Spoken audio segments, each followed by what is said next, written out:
Ka Rio Langdhar kala sajid kum ka match official ha ka FIFA Under-20 Women's World Cup 2020 ka banlong hari Poland ha banai nailur 2020.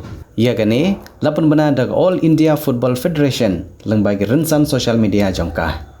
Kene gede kesin ka baar bagi Rio Langdhar kabadi ka FIFA Qualified Assistant Referee kayo benta ha ka lempung balapan long dag FIFA.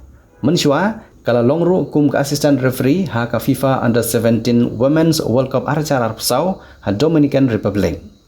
Nalor gane ka Rio Langdhar kalau yoru ban mikmat ha ki babon telik lempung ilekai football ki bahe ki balapan long ha keleng kiri ke pertai. Kentop ha ke AFC Under-17 Women's Asian Cup arcar arpsau ha Indonesia bat ketiga juhi ke lempung ke balapan long ha China ha neusnam arcar arpon Rio. Ka Rio Langdhar kadi ke kentai ke batrai kum ke pulit ha ke jelah. Kalau yo priang ru ia ka kusnam ukyang nongba award for sports ha ukelal kot arajar arpon Rio kum ke jing itu ia ke jingno senyang jongka ha ki kami lekai.